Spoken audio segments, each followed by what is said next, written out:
दोस्तों आप सभी का बहुत बहुत स्वागत है एम्पलीफायर वर्ल्ड चैनल में। और देखिए आज एक पार्सल आया हुआ है। ये है एक कंप्लीट एम्पलीफायर यूनिट इसके अंदर, और देखते हैं इसके अंदर कौन सा एम्पलीफायर है। और इसको भेजने वाले हैं विश्वरंजन बेहरा, जो कि ओडिशा के रहने वाले हैं। तो चलिए इसका अनबॉक्सिंग करते हैं और इसे अनपैक करने के बाद देखते हैं कि इसके अंदर कौन सा एम्पलीफायर उन्होंने भेजा है।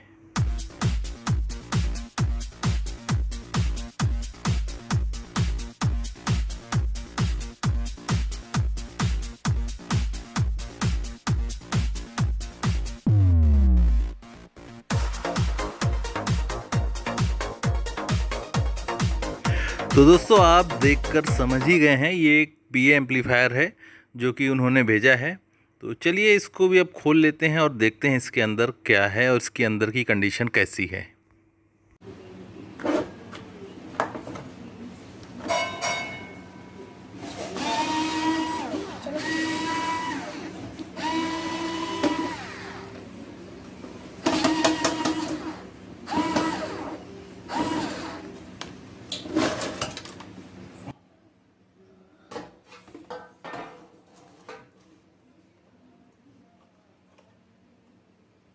दोस्तों अंदर के हालात तो कुछ ठीक नहीं है।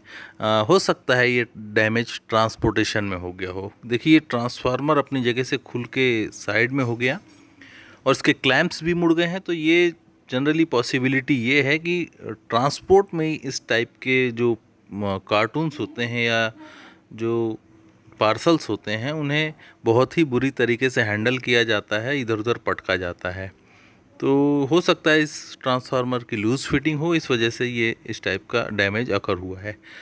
तो फिलहाल वाइंडिंग पर कोई डैमेज नहीं है, केवल इसके क्लैंप्स एंड कनेक्टर थोड़े बेंड हुए हैं। तो कोई बात नहीं, वो रिपेयर हो जाएंगे। तो इसको रिस्टोर करने के लिए हमें इसके सारे पार्ट्स बाहर निकालने होंगे। तो चलिए सारी वायरिंग कटिंग करते हैं।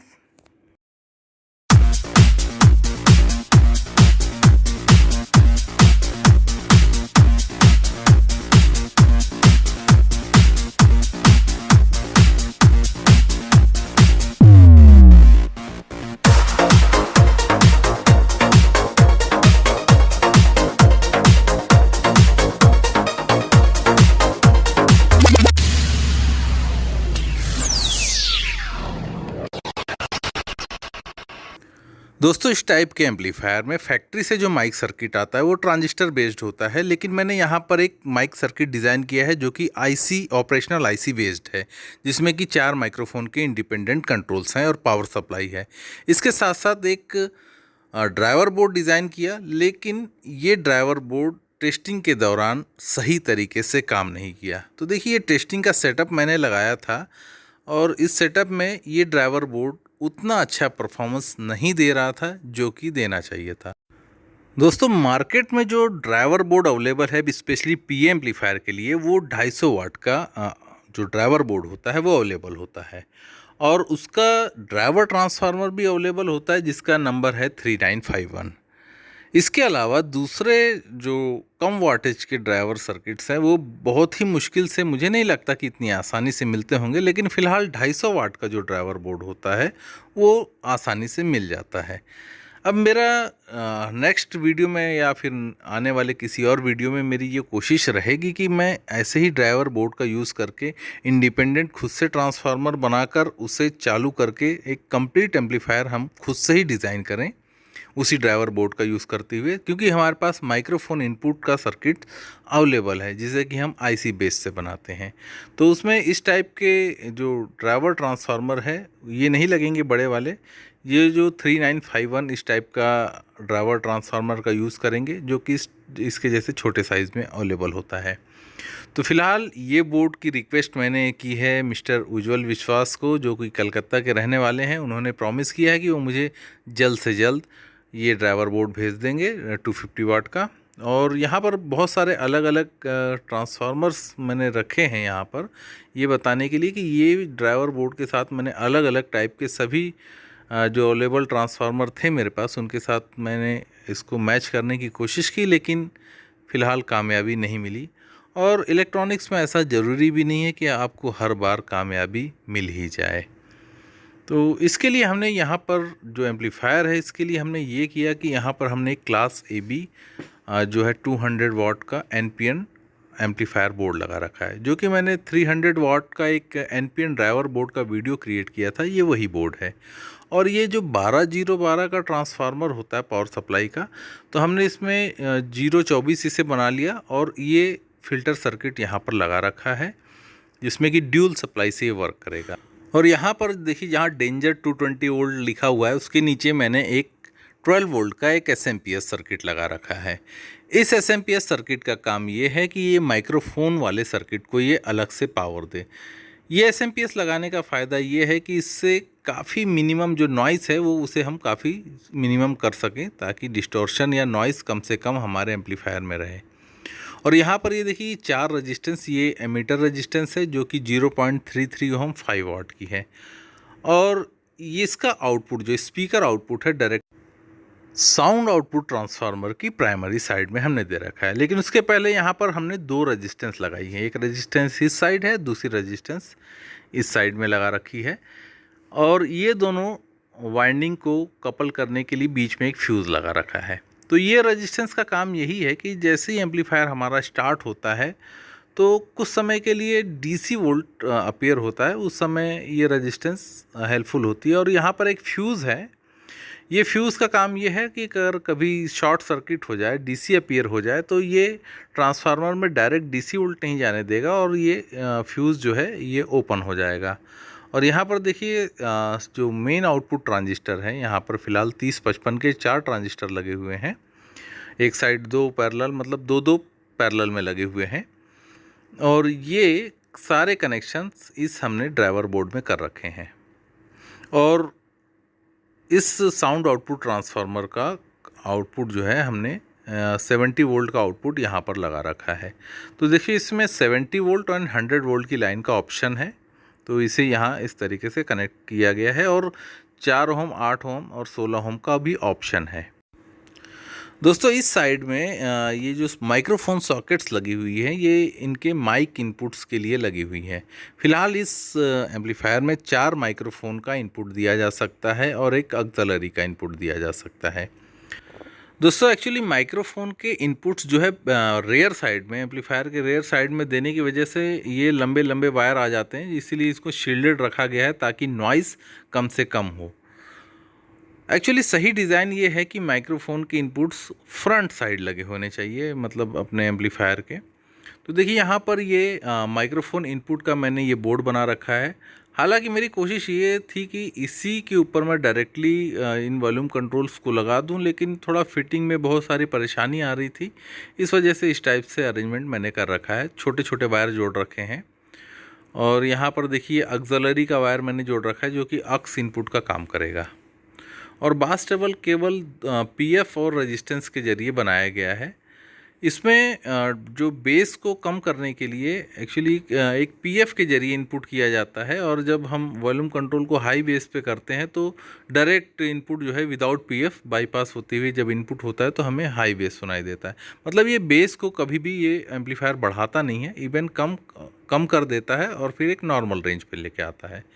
यहाँ पर इसके ये कंट्रोल्स आप देख रहे हैं। तो ये जो है फोनो कंट्रोल्स है, ये मास्टर यानी ये बास एंड ट्रिपल आप देख सकते हैं।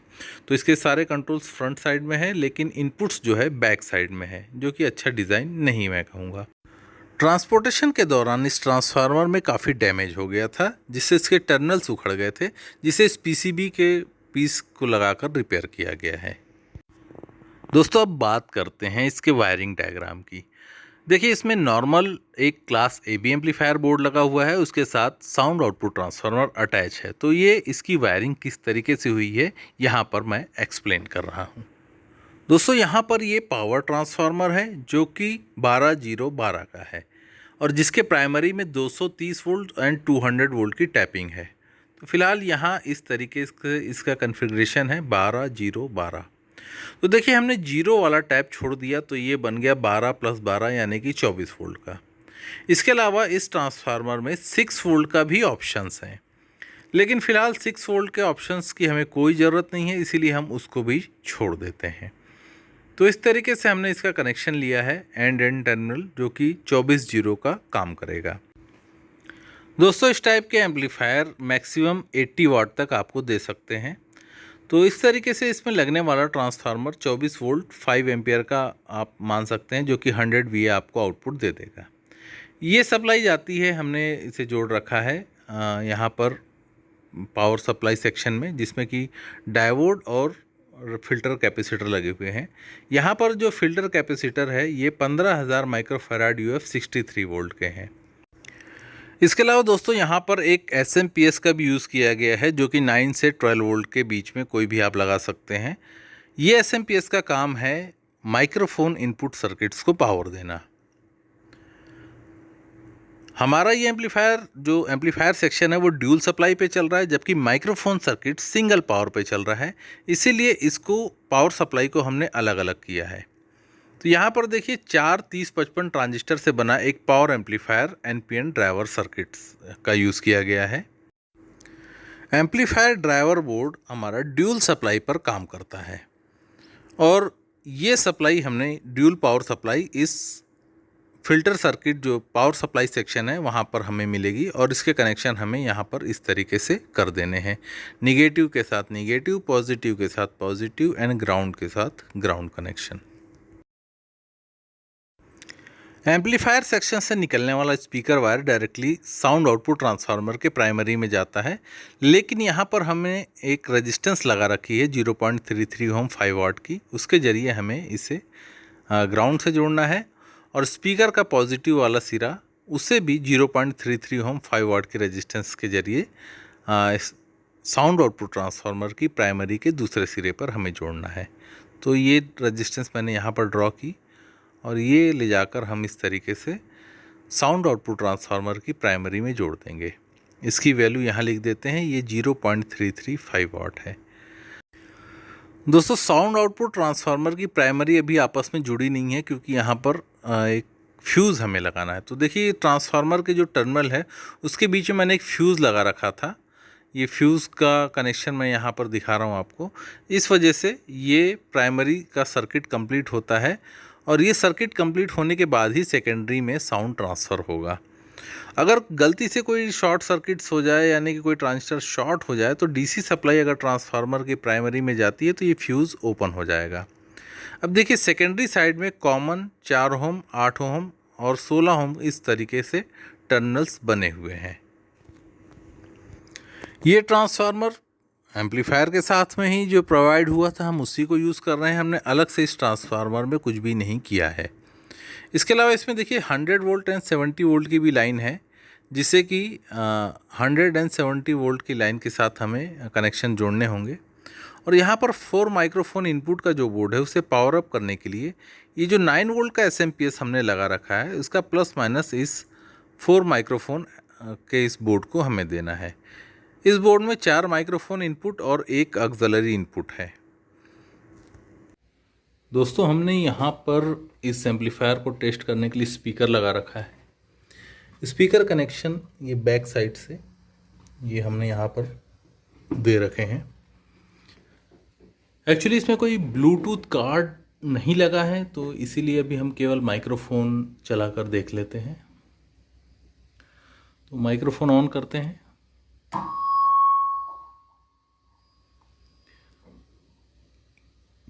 माइक 1 का स्विच ये है। हेलो। एक्चुअली माइक्रोफोन काफ़ी ज़्यादा पास होने से ऐसी विसल की साउंड आती है। स्पीकर माइक्रोफोन के बहुत नज़दीक है, तो मैं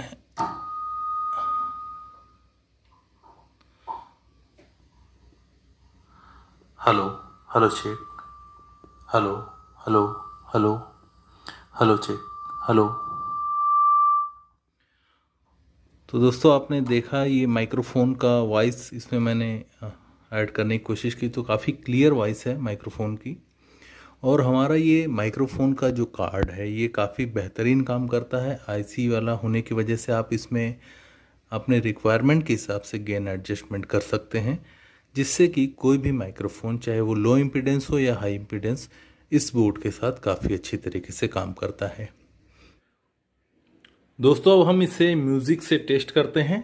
तो इसका स्विच ऑन करते हैं।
दोस्तों यहाँ सॉन्ग ख़त्म हो जाता है और टेस्टिंग भी कंप्लीट हो जाती है। और इसमें ख़ास बात यह है कि 4 ओम के लोड पर अगर 3 ओम का भी लोड हो जाए तो भी इसका मेन आउटपुट ट्रांजिस्टर ज़्यादा कोई ख़ास हीट नहीं होता है। और अगर कभी wire speaker wire short circuit हो जाए तो ये फ्यूज़ हमें इसका प्रोटेक्शन दे देगा, ये ओपन होकर मेन आउटपुट ट्रांजिस्टर को ख़राब होने से बचा लेगा। तो दोस्तों मिलते हैं नेक्स्ट वीडियो में। ये वीडियो यहीं एंड करते हैं और मुझे उम्मीद है कि ये एम्पलीफायर का रिस्टोरेशन का ये वीडियो आपको पसंद आया होगा। हालांकि कोशिश ये रहनी चाहिए थी कि इसका जो ओरिजिनल मेन जो वर्जन था जिसमें कि class B push pull amplifier use किया हुआ था, मुझे उसी टाइप में रिस्टोर करने की कोशिश करनी चाहिए थी, लेकिन इस वीडियो में मैं कामयाब नहीं हो पाया। कुछ और भी प्रॉब्लम थी, हालांकि चालू तो हो जा रहा था लेकिन I was not satisfied with the performance of output power and also quality. बहुत ज़्यादा डिस्टॉर्शन था, इस वजह से मुझे अच्छा नहीं लगा। तो इसीलिए मैंने इस टाइप का क्लास ए बी कन्वर्शन का ये इसको इस तरीके से रिस्टोर किया है। और क्लास बी पुश पुल के लिए कुछ इसे जारी रहेंगी। तो दोस्तों मिलते हैं फिर नेक्स्ट वीडियो में। Thank you for watching and have a nice day.